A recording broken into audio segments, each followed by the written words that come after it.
जब जीव को मनुष्य शरीर में जन्म लेना होता है तो प्रकृति में वर्षा के साथ आता है, प्रकृति में वर्षा के साथ आया और फसल में मूली, गाजर, गेहूं, अन्न, इनमें वो जीव प्रवेश करता है और उसे माता पिता दोनों पाते हैं। तो सप्तम धातु वीर के रूप में परिणित होता है जीव। वो वीर कण के रूप में माता के उदर में जब प्रवेश करता है तो एक रात्रि में मां का और पिता का दोनों का वो जो वीर मिलता है, उस रज और वीर के मिलने से एक कलल सा बनता है।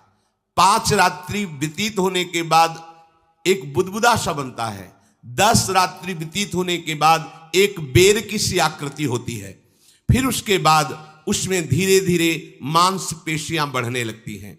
1 महीने में उसके सिर निकल आता है, 2 महीने में हाथ पांव अंगों का विभाग होता है, तीसरे महीने में नख, रोम, अस्थि, चर्म, स्त्री पुरुष के चिन्ह प्रकट हो जाते हैं, 4 महीने में मांसादि 7 धातुएं प्रकट हो जाती है, 5वें महीने में चेतना जागृत हो जाती है।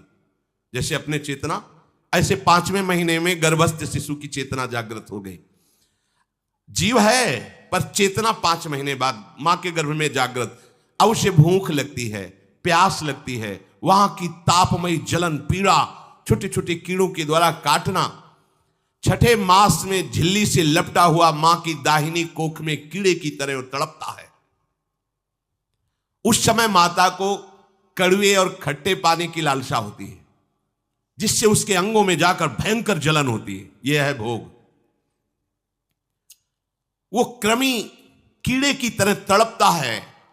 मलमूत्र के गड्ढे में बीच में झिल्ली में बंधा हुआ वो जीवात्मा सुकुमार तो होता है, वहां के कीड़े उसे नोचते छोटे छोटे, वो तड़पता है।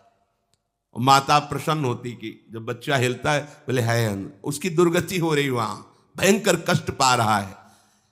ऐसा क्लेश होता है कि क्षण क्षण में बेहोश होता रहता है। माता के खाए हुए कड़वे, तीखे, गरम, नमकीन, रूखे, खट्टे, यही पदार्थ पाने की इच्छा होती है माता, क्योंकि उसको भोग भोगना है। उसके कोमल शरीर में भयानक पीड़ा होती है जब माता ऐसे पदार्थ खाती है। गर्भाशय की झिल्ली में लिपटा हुआ, आंतों और मलमूत्र से घिरा हुआ सिर, पेट की और पीठ और गर्दन एक कुंडलाकार, ऐसे कंकण जैसा, ऐसी आकृति गर्भस्थ शिशु की होती है। पिंजड़े में बंद पक्षी के समान पराधीन, ना तो वो हिलडुल सकता है ना बोल सकता है, बड़ा असमर्थ दुख को भोग रहा है, चेतना पूरी है।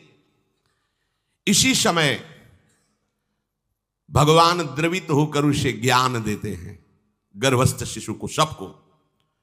जे उसे ज्ञान होता है तो सैकड़ों जन्म के कुकर्म उसे याद आते हैं, सैकड़ों जन्म के। ओहो, ये मेरे कर्म का ही फल है, मैंने ऐसे कर्म किए इसलिए ये दुख भोग रहा हूं। बेचैन हो जाता है, कैसे निपट पाऊंगा, सैकड़ों जन्म के कर्म जमा है। अब महान अशांति उसके हृदय में, उस शरीर में भयंकर पीड़ा। कुंडलाकार शरीर है, हिल भी नहीं सकता है, बस कीड़े काटते, बड़ी तड़पन, बड़ी जलन, भूख प्यास की जलन। अब एक और भयानक जलन हुई, उसे स्मरण हो जाता है कई जन्मों के, सैकड़ों जन्मों के पाप कर्मों का। 7वां महीना आरंभ हुआ कि ज्ञान का उन्मेष हो गया।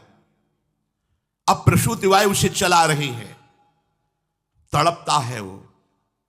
सप्त धातु में स्थूल शरीर से बंधा हुआ वो जीव भयभीत होकर के पुकारता है, अगर कोई भगवान है तो एक बार मुझे यहां से निकाल दे।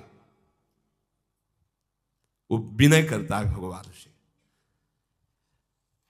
कोई अगर भगवान है जिसने मुझे इस बंधन में डाला है, एक बार निकाल दे यहां से, जाके केवल भजन करूंगा।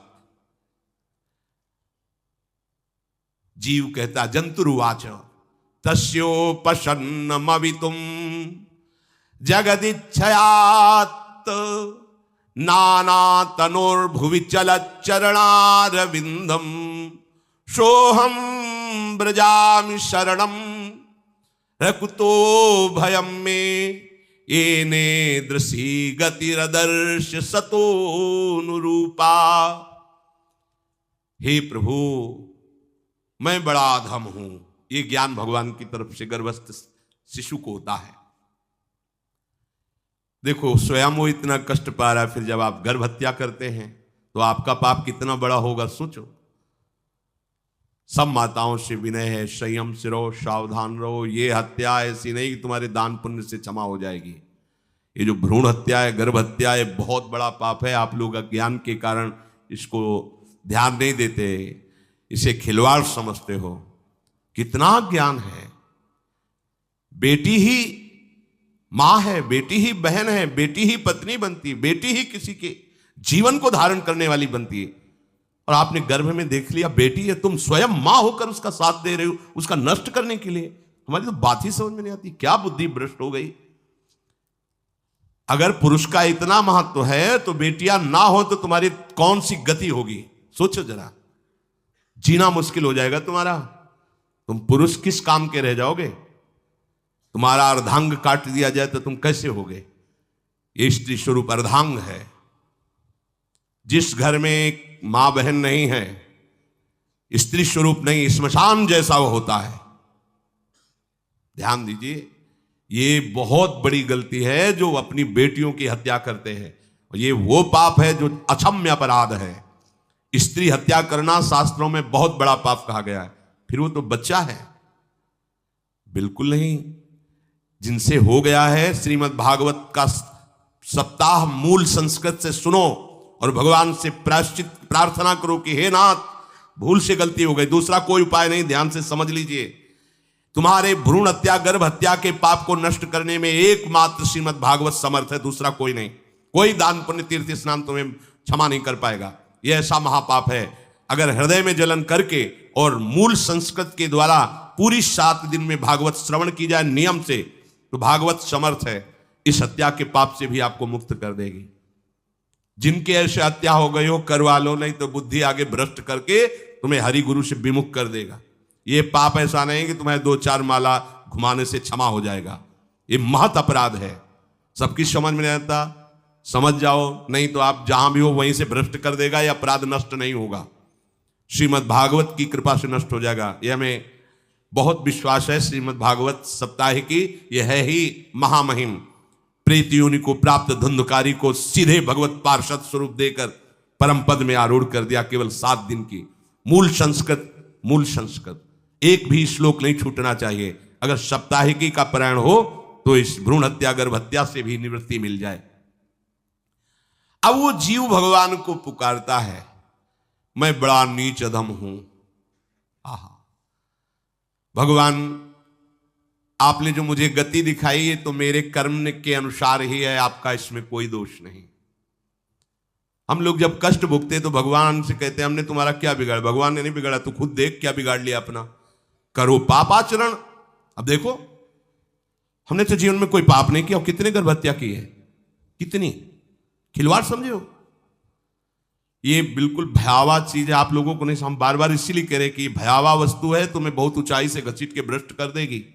बहुत होश में हो, भूल के कभी ऐसा न करना जहां तक हमारी आवाज पहुंचे, जहां तक सुनाई दे। गर्भ हत्या मत करना, संयम से रहो।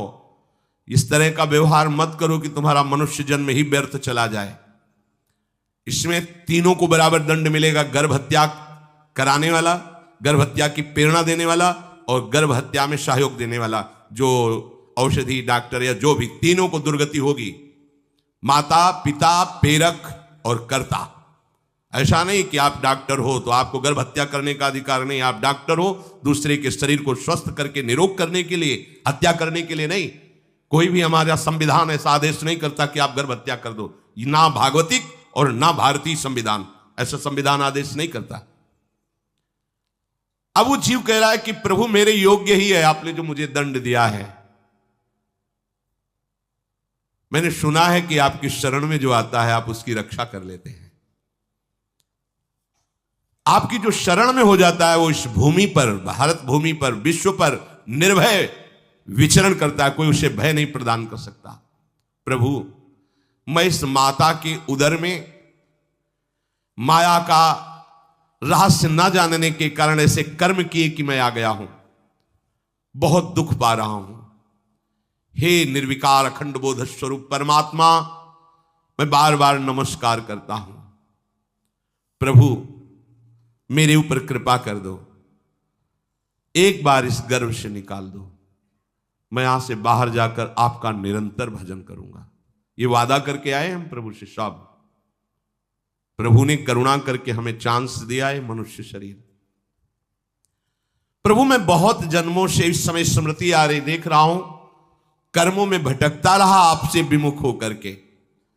ये जो मुझे अभी ज्ञान हो रहा है केवल आपकी कृपा से तत्कालिक है। तत्कालिक, एक तत्कालिक वैराग्य होता है, जैसे कथा सुनियो मन में आया कि अब तो भजन ही करना है। ये तत्कालिक है, स्थायी नहीं है। इसे स्थायी बनाओ। प्रभु आप अंतर्यामी हो, आप सब कुछ जान रहे हो। तीनों तापों की शांति के लिए भक्तजन आपका भजन करते हैं। मैं देहधारी होकर जीव माता के उदर में मलमूत्र से रुधिर की झिल्ली में फंसा हुआ माता की जठराग्नि के ताप से जल रहा हूं। प्रभु एक एक क्षण में यहां विकल होकर केवल इंतजार कर रहा हूं कि किस समय मुझे यहां से निकाला जाएगा। दीन बंधु, यहां से कब मैं निकलूंगा। स्वामिन आप बड़े दयालु हो। आप जैसे उदार प्रभु ने मुझ गर्भस्थ शिशु को यह ज्ञान दिया। हे दीन बंधु, आप अपनी कृपा से प्रसन्न हो जाइए। प्रभु एक बार निकाल दीजिए। मैं ऐसा भजन करूंगा कि दोबारा संसार के दुख में नहीं आऊंगा। कपिल भगवान कहते हैं, हे माता, वो गर्भस्थ बालक शिशु भगवान से प्रार्थना करता है। भगवान का आदेश होता है, तत्काल प्रसव वायु धक्का मारती है। जे ही प्रसव वायु धक्का मारती तो उसको ऐसा भयंकर कष्ट होता है, जैसा पीछे लिखा है कि जैसे जिंदा किसी की चमड़ी उतारी जाए, ऐसा मां के गर्भ से निकलते समय उसे कष्ट होता है। वो अत्यंत कष्ट से व्याकुल होता है। उसी समय उसका वो ज्ञान नष्ट हो जाता है जो भगवान ने दिया था। उस समय उसकी श्वास की गति रुक जाती, जैसे किसी का गला दबा दिया जाए तो कैसा लगेगा। ऐसे ही पूरी की पूरी भागवती की स्मृति नष्ट हो गई। होश आया तब देखा कि वो बाहर पड़ा हुआ है, माता के उस मलमूत्र में सना हुआ बिष्ठे की कीड़े की तरह। गर्भवास में जो दिव्य ज्ञान प्रकट हुआ था भगवान की कृपा से, वो सब नष्ट हो गया। भूमि परत भा ढाबर पानी, तिम जीवे माया लपटानी। चेतन आई तो रोने लगा। वो ज्ञान कहां गया, वो ज्ञानदाता कहां गया। वो कहता कहां कहां, बोले थाली बजाओ, बच्चा हुआ है। और वो तो रो रहा है कि कहां, वो ज्ञान कहां गया जिसके बल से मैं ये कह रहा था कि बाहर निकाल दो, मैं आपका भजन करूंगा। सब खत्म ज्ञान। जो लोग उसका अभिप्राय नहीं समझते हैं, वो उत्सव मनाते हैं। बालक हुआ है, वो रो रहा है, वो कहां गया ज्ञान, कहां कहां कहां। छोटा बालक यही रोक कहता कहां। अभी जो ज्ञान उत्पन्न हुआ था, जो अभी भगवान का बोध हुआ था, वो कहां गया, कहां गया। घर परिवार के लोग उसका पालन पोषण करते रहते हैं। उसमें कोई निषेध करने की शक्ति नहीं हो रही। मच्छर काट रहा है, दुख हो रहा है, हटा नहीं सकता बालक। उस जीव को शिशु अवस्था में जब कपड़ों पे लिपेट कर ऐसे लिटाया जाता है तो इतना कोमल त्वचा होती कि कपड़े भी उसको, जैसे खुजलाहट है, पीड़ा है या जलन है, बिल्कुल कोमल त्वचा होती। कुछ नहीं कर सकता वो, बस रो सकता है। ना खुजलाने की, ना करवट बदलने की, ना उठने की कोई सामर्थ्य नहीं। बड़ा कष्ट पाता है बाल्यावस्था में, क्योंकि त्वचा बड़ी कोमल होती। दास मच्छर आदि जीव उसको काटते हैं। गर्भावस्था का कोई ज्ञान नहीं रहा, सिर्फ रोना ही रोना रह रहा था। इस प्रकार उसकी बाल्यावस्था कटी, कौमार अवस्था आई, पौगंड अवस्था। इनमें वो खिलवाड़ में फंस गया। जैसे जैसे बड़ा होता जाता, चेतना, गुनगुना, ये कार, ये प्लास्टिक के ऐसे उनमें मगन है। देखो ना छोटे बच्चों को, अज्ञानवश इसकी ये अवस्था कट गई। बड़े भाग्यशाली ऐसे भी बच्चे हैं जो तुतला के बोलते हैं, उनकी मैया कहती राधा बोलो, राधा। देखो ये सौभाग्य। प्रणाम है उन माताओं को जो अपने बच्चों को भगवान नाम बुलाती हैं कि आप बोलो, श्री हरिवंश बोलो, राधे राधे बोलो। धीरे धीरे उसकी युवा अवस्था पहुंची। इस समय उसके अंदर एक भूत सवार होता है। जवानी का भूत है, ये सबके सवार होता है। अगर मंत्र चल रहा है तो भूत नहीं चढ़ेगा, नाम चल रहा है तो भूत नहीं चढ़ेगा, नहीं तो भूत चढ़ जाता है। ये कुछ भी करवा सकता है भूत, भूत ही तो है ना। वैसे ही पंचभूत लिपट गए, ये ऊपर से जवानी का और भूत सवार हुआ तो जौवन ज्वर के ही नहीं बलकावा। जवानी में कोई भी ऐसा अपराध नहीं जो हो ना जाए। बड़ा भयानक इसमें स्वरूप होता है। इसमें केवल भोग, केवल भोग, एक ही दृष्टि रहती है, भोग भोगना। अज्ञानवश जब भोगों की प्राप्ति में बाधा पड़ती तो भयंकर वो क्रोध करता है, शोकाकुल होकर हिंसा कर बैठता है। जैसी घटनाएं सुनने को मिलती हैं, राक्षसी घटनाएं, ये भूत है जवानी का। जहां कामना में बाधा पहुंची, क्रोध, क्रोध में वो समझ नहीं पाता कि मेरे जैसा ही प्रिय शरीर उसका है जो मैं वर्ताव कर रहा हूं। सदेहेन मानेन वर्धमानेन मन्युना करोति विग्रहम कामी कामेष्वंताय चात्मनः। जैसे जैसे देह बढ़ता जाता है, पुष्ट होता जाता है, वैसे वैसे भोग वासना और अभिमान बढ़ता जाता है। वो काम परवश होकर अपना नाश करना शुरू कर देता है। यौवन, वो फिर खोटी बुद्धि वाला वैसे ही पाप करने लगता है जिन पापों के कारण उसकी दुर्गति हुई थी नरक आदि की, और मां के गर्भ में आया था। देहाभिमान वश निरंतर मैं करूंगा, मैंने भोगा, मैं वो भोगूंगा। उसे ये ज्ञान नहीं रहता कि मैं वादा करके आया हूं कि भजन करूंगा और इस संसार से मुक्त हो जाऊंगा, भूल गया। इसी शरीर से उसको फिर भयंकर कष्ट भोगने पड़ेंगे। इसी का नाम संसार चक्र है। अगर कहीं उससे सत्संग मिल जाए, सन्मार्ग में चल दे, तो माया भेजती है दो प्रकार के लोग उनको भ्रष्ट करने के लिए। एक जिह्वा रसेंद्री को और एक उपस्थेंद्री जनेंद्री के भोगों का समागम भेजती है। फिर ही भोगो, ध्यान रखना, शास्त्र है, सत्य एक एक अक्षर है। जब किसी को सत्संग मिल जाता है तो सत्संग का प्रभाव होता है भगवत मार्ग में रुचि पैदा करना, प्रभु अच्छे लगना, प्रभु का नाम जप करना, सत्य मार्ग में चलना। जब तुम सतमार्ग में चलोगे तो दो प्रकार के लोग भेजे जाएंगे। बढ़िया हलवा, बढ़िया खीर, रबड़ी, लो प्रभु, पाओ, आरोगो, रसेंद्री, और फिर जनेंद्री। फिर ही कोई परेशानी नहीं, भोगिए आप। फिर वो ऐसे विषयी पुरुषों का संग करके वैसे ही पहले की तरह फिर पाप करने लगता है। बहुत होश में, बहुत होश में। इनको ऐसे लोगों का संग कराया जाता है जिससे सत्य, शौच, पवित्रता, दया, संयम, लज्जा, क्षमा, यश, मन इंद्री का संयम, ये सब सद्गुण नष्ट हो जाएं, ऐसे लोगों का संग कराया जाता है। ऐसे लोग बहुत हैं। वो आपको पैसा खर्चा करके वो आपको भोग दिलाएंगे, भोगो भैया, आप इनके लिए नहीं भगवत मार्ग में आए हो, आप प्रभु की प्राप्ति के लिए आए हो। बचो, सावधान हो। ये देखो शास्त्र कह रहा है, रसेंद्री और जनेंद्री दो की सुविधा देने वाले लोग मिल जाएंगे। अत्यंत सोचनीय, मूढ़, देहात्मदर्शी ऐसे असत पुरुषों का संग करके भ्रष्ट हो जाता है। अच्छा, वो आग लगा दिए, वो चल दिए, फिर नहीं देंगे। कुछ लोग ऐसे होते हैं, ये 10 दिन अपने पैसे से आपको नशा करवाएंगे, फिर इसके बाद तुम्हें उनके पैरों में गिरना पड़ेगा, फिर मांगने से भी नहीं देंगे, पहले फिर ही देंगे। आदत बिगड़ गई। ऐसे लोग मिलेंगे, मुस्कुराएंगे, हंसेंगे, आपको गले लगाएंगे, आपको लगेगा जीवन का सार मिल गया, फिर इसके बाद जूते चलाएंगे, गली में नहीं देखने देंगे। अब तुम्हारी वृत्ति बिगड़ गई, तुम उधर ही ताको, होश में, होश में। इस जीव को किसी और के संग से ऐसा बंधन, ऐसा मोह नहीं होता जैसा कामिनियों के संग से होता है। भगवान कपिल देव जी कह रहे हैं,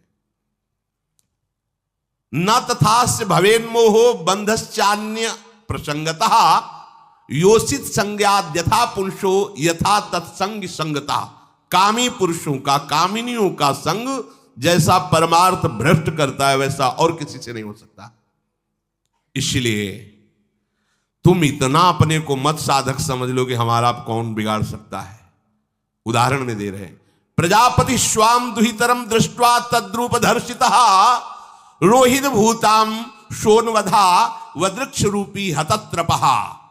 स्वयं प्रजापति भगवान ब्रह्मा जी ने अपनी पुत्री को जब देखा, प्रसंग आता है, सरस्वती जी, बहुत सुंदर सरस्वती जी है, तो अपने को संभाल न सके।